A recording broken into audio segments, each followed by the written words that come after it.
The Space God Memoirs.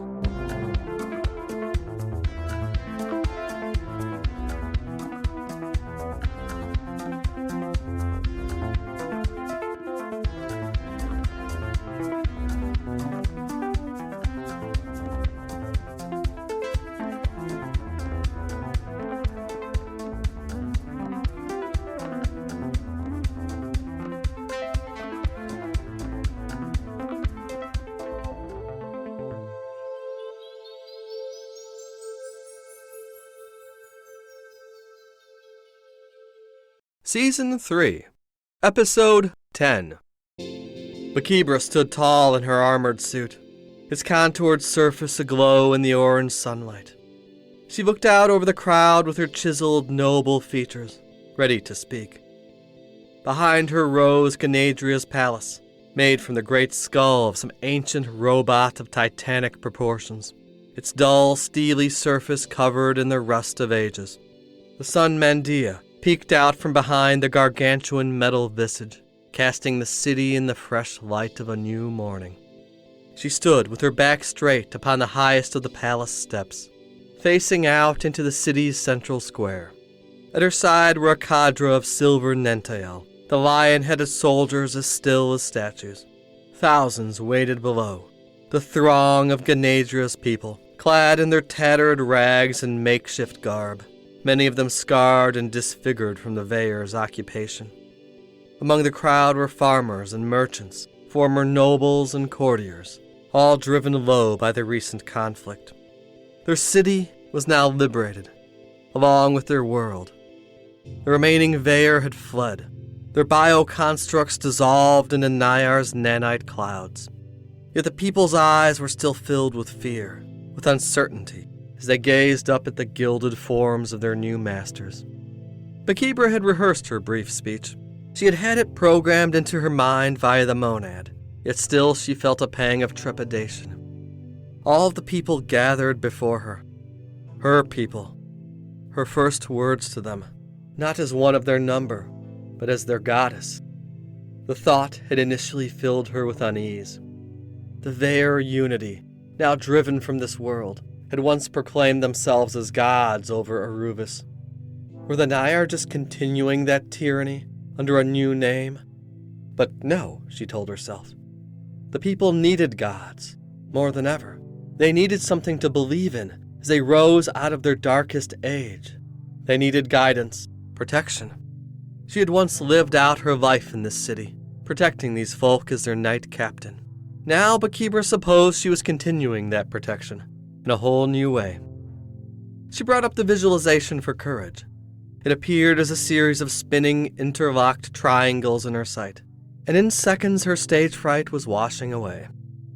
"My beloved people," she began to speak, her voice booming, broadcasting across the city via technology and Atra. "I appear before you today to proclaim a new age for Aruvis. This past time was an age of darkness, the reign of the false gods known as the Veiller, who devastated this world, brutalizing its people and the lands. It is they who drove Aruvis into barbarism, in the events many still refer to as the Retribution. What they did was not just, and though they proclaimed themselves to be gods, their claims were false. Now they are banished from this world, and we stand before you today to herald a new age of freedom and prosperity. I am Bakibra. I once lived as one of you, before journeying beyond this world to walk among the true gods of the Nyar. Now I return to you as your guardian, the guardian of Aruvis." The gathered crowd began to cheer, some among them going to their knees, others bowing in adulation. A single man stepped forward, between the gathered people, who parted for him. He was an old man, pale of flesh, his eyes a deep red hue, a long beard upon his chin, and a weathered steel crown on his brow. King Rutis, once lord of this city and all surrounding lands. His burgundy robes, which had once struck Bakibra as so luxurious, now looked as worn out as the man. She suppressed an old habit of hers that told her to bow to the king. No longer. For her whole mortal life she had served this man and his family, had protected his son, who was now lost among the Vair. But that was long ago, a different life. She kept her expression neutrally magnanimous as the king got within a few paces of her. Then he fell to his knees, his lips touching on the ground at her feet. "My goddess," he croaked, voice raspy, "I give to you my allegiance, and the loyalty of all my house and nation, from this day forward unto eternity." The king remained prostrate, head bowed to the dusty earth of Aruvus. She let him linger a moment. Brutus was no hero, not even a good man. An old, bitter voice within Bakibra almost wanted to strike him down, to break this crooked old tyrant whose dynasty had so long been a drain on his city, ruling with cruelty and brutality. He bowed to her, yes, just as he had bowed to the Vair. But no, this was to be different. Brutus had no power now, save for the power she allowed him. He ruled only in her name. "Arise, king," she said. He did so, and with a nod she dismissed him, her former lord receding back into the crowd.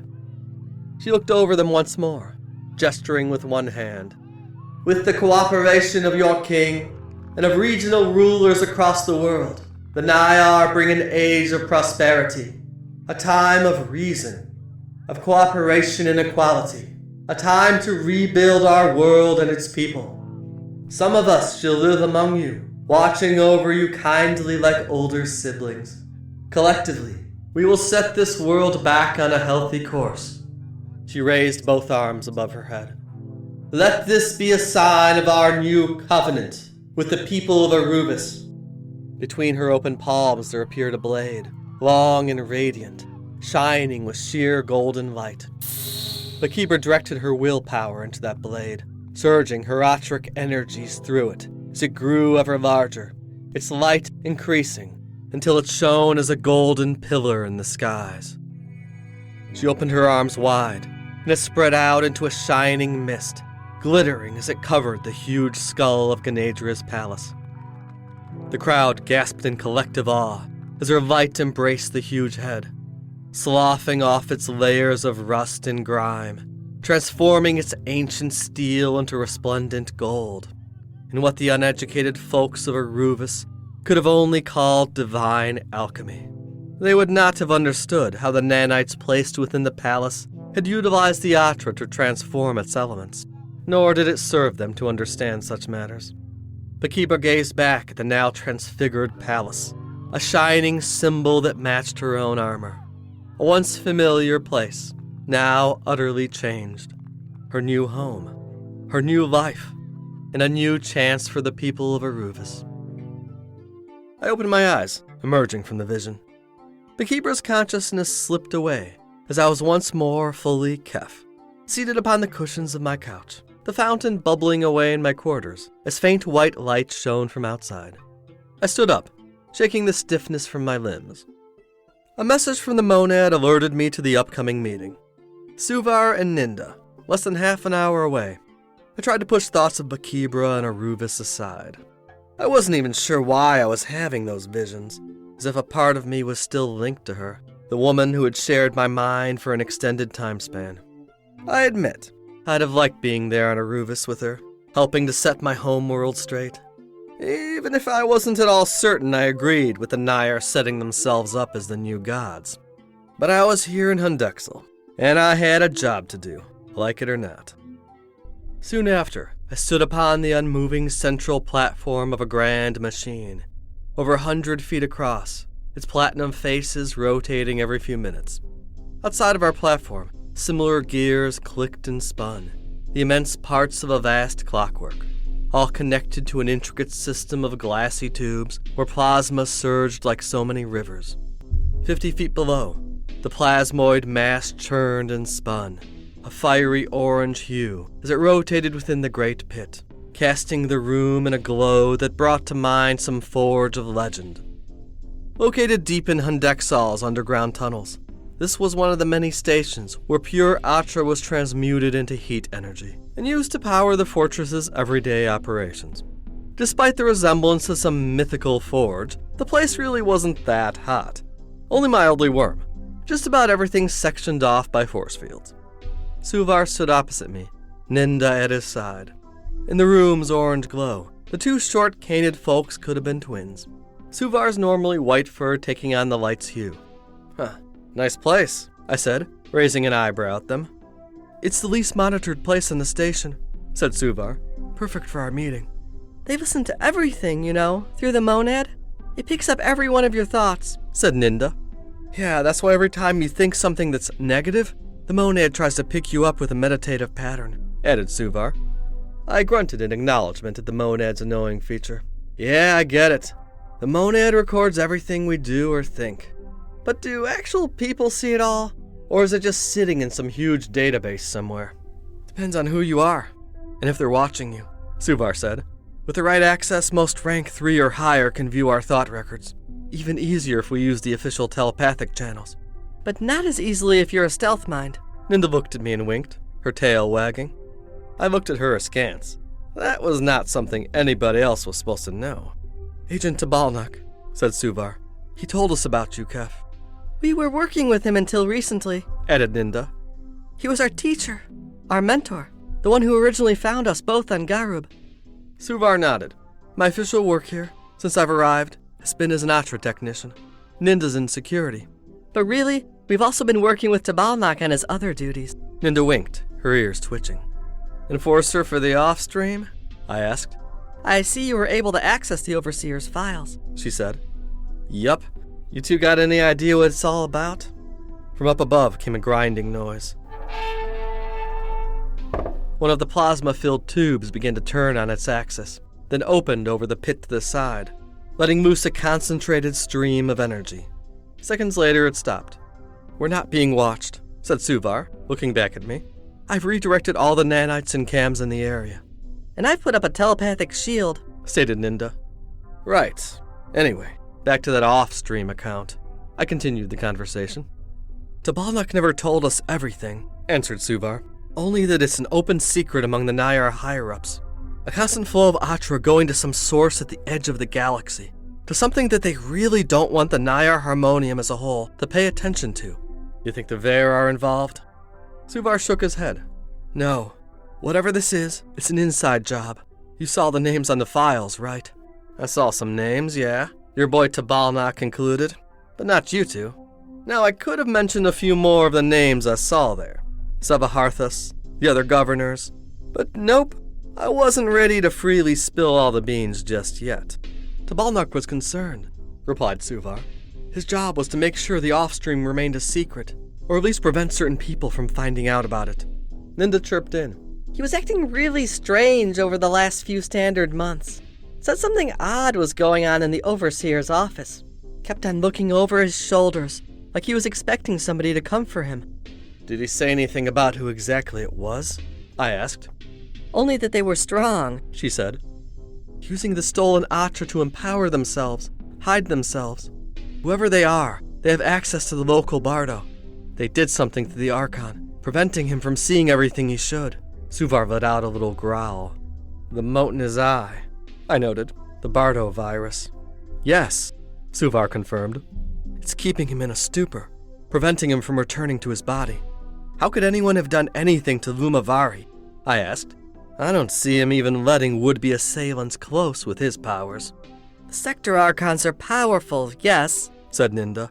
But they're so focused on their all-encompassing duties that they have natural blind spots, only accentuated by whatever power was used on them. Whoever our culprit is, they gotta be a master of Atra tech, I said. Yeah, that's what I discovered a while ago, replied Suvar. I have a natural talent for Atra-connected technology. It's one of my latent abilities. That's also Master Tabalnak's latent talent, and that's why he was initially assigned as my mentor. We were working together to develop those talents, and it's also why he brought me on to investigate the missing Atra.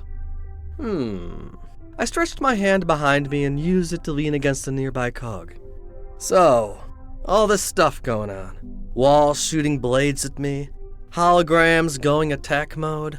And those scragging absorbers, that all stuff you can do? Suvar emphatically shook his head, his tail lowering. No, I can access the nanites pretty easily. Reprogram a hologram with enough time. Even put together a few custom tech items. But that stuff is beyond me. Me and Ninda are both just rank 1s like you.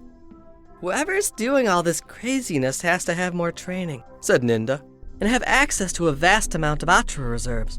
The only Atra tech I know better than me is Tabalnak, and he's... Suvar trailed off. Discorporated. I finished his sentence. He didn't come back, Suvar added, shaking his head.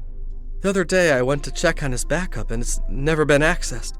No record of discorporation either, said Ninda. You two have any idea what happened to him? No. There are only a few reasons I can think of that would prevent a Nayar from coming back, provided they're bound to a nearby location and have a suitable body, Suvar said. It is possible he was never discorporated, began Ninda. Not possible. I stopped her. Saw his corpse. Saw the cleaning nanites dissolving it. Unless that was also a trick of our mysterious culprit. Now, I could have mentioned the crystal to them. Suvar was an Atratech after all. You might know what it did. But nope.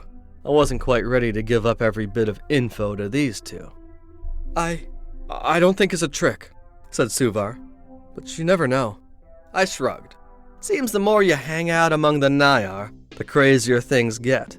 Once you throw holograms, nanites, and scragging telepathy into the mix, seeing ain't exactly believing. Suvar let out a whimper and lowered his tail. He looked away for a moment, towards a swirling bath of plasma, watching its almost hypnotic patterns. Yes, life was much simpler then, back in our homeworld, without all this technology, this complex existence, a place where everything we thought we knew is a lie. We are not these bodies. He ran his hands across the fur on his neck. We don't age. We seldom hunger or thirst. Even death doesn't truly exist. Yep, I replied. It's pretty wild when you think about it. I mean, back on the farm world I'm from, the basic thing that motivated just about everyone's actions was a fear of death. You fought, you stole, you killed to get food, water, possessions, all to stave off death. Now it's not even a thing, not even a factor. Yet we're still motivated to fight, to struggle. Only now it's the Atra we're striving after, both against the Vare and even within our own faction. Quite absurd, isn't it? Noted Suvar. Yet it is the way of things, Ninda finally said. And yes, it is hard to know what is real here among the Nayar. We're all capable of so many levels of deception. We hide behind our carefully crafted bodies, or with holograms and mental illusions. Some of us can even cloak ourselves from others. She gestured to me. No offense, of course. None taken. It's what I do, and probably done me more good than bad. But, yeah, it's a great way to hide from people, to disappear. Been feeling isolated as scrag during this whole mission, I can tell you that. I probably shouldn't have gotten personal, but at that moment it felt right. Yes, we're all isolated in our own ways here. Kind of funny considering we have all this tech that supposedly connects us, unites us. Ninda shook her head and looked to her right, where one of the gears was turning again, followed by another pipe letting loose a stream of plasma into the glowing pool. But anyway, there's some kind of plot going down. Tabalnak was involved, and you think maybe Overseer Dryafar is connected. I looked from Ninda to Suvar, who was already opening his mouth. It all has to be connected, he said. Tabalnak, the Overseer, the missing Atra, what's happening with the Archon. Yeah, but what are we gonna do about it? I asked. Ninda raised a furry hand. Our main leads are finding what happened to Tabalnak and investigating the local Bardo and the Archon. Keph, you already saw what happened to Tabalnak, so you have a lead on us there. We'll leave that up to you, and us two can look into the Bardo. Ninda's got some skills in that area, too. Suvar looked to me for confirmation. Fine enough, I said. Though I knew I'd eventually want to check up on Rayleigh and Burge in the Bardo anyway, with all this going on. We look into things, meet back up here when we've got some more info. I nodded. They nodded back. As the great gears of the chamber began to turn again, transmuting Atra into heat, We all made our separate ways. I sat upon a stone bench within a park at the intersection of 4 streets. Before me was a circular fountain, whose waters danced in tune with a constant background harmony of Kucingkecil, the same place I had been watching Suvar and Ninda a few days back, before I had the slightest clue they were involved in any of this. I listened to the gentle gurgling of the waters, flowing endlessly through the fountain. High above, the artificial sun of the inner world had dimmed to its nighttime phase, a low purple, casting the world in dim light that felt almost like darkness but didn't obstruct vision at all. The holographic foliage of the park took on a nocturnal gleam, shining in complementary blues and greens. Not long ago, I had absolutely zero clue that anything weird was going on with those 2 pups. Nothing in their monad-visible otric fields had indicated anything unusual, and so I had ignored them. I still didn't totally want to trust them, but I was starting to feel like trusting anyone in this galaxy of mind controllers and illusionists was getting to be kind of rough. Life out here was pretty scragged. That I could agree with Suvar on. Stuff was simpler back when it was just me and Rayleigh, figuring out how to salvage enough junk to get food. Here, everything had so many layers. Or maybe I was just in a position to see more of those layers. I had to remind myself that the good old days had all been spent on a farm world, all us people unwitting Atra generators for the Veer. I switched into that part of my mind linked with the monad, my local part of it, those files I had downloaded while in the Overseer's office. I brought them to the forefront of my mind, again giving the Atra flow charts a glance, perusing the mathematical data, the list of involved officers. Nothing new. Then I got to the personnel file that I decided to save myself a copy of. I zoomed in on that one. As expected, it was a list of every actual Nayar stationed in Kucingkecil. Only 512 people, which sort of made sense. The Nayar didn't have big numbers after all. I'd been told something like, "A Nayar is not born.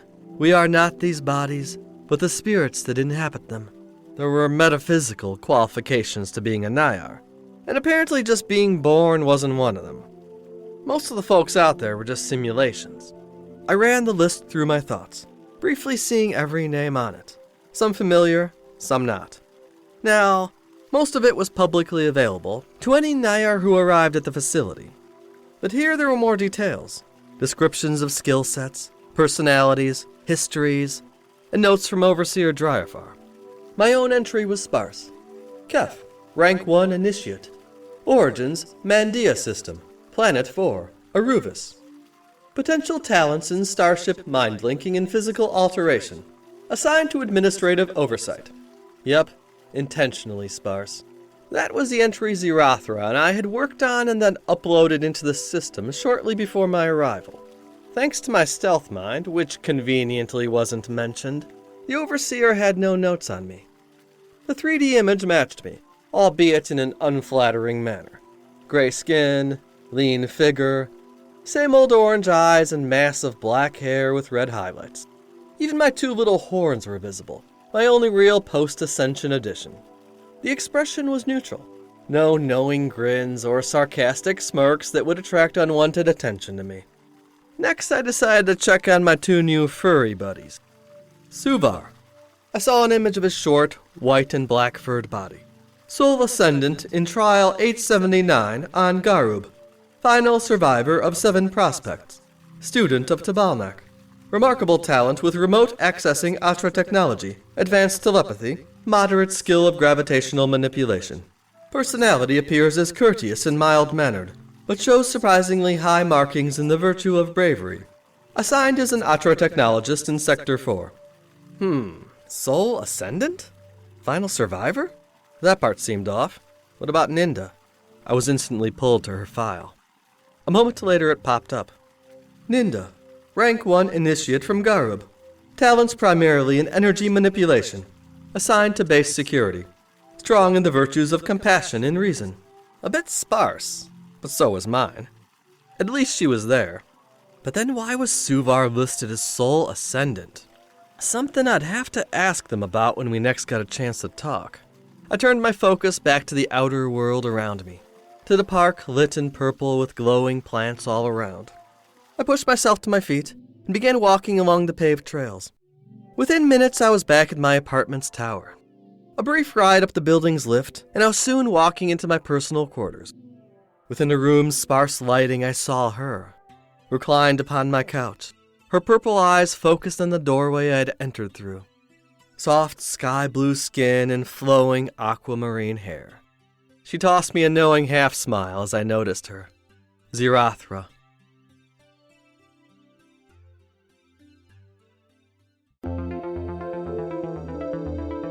Thank you for listening to this episode of The Space God Memoirs.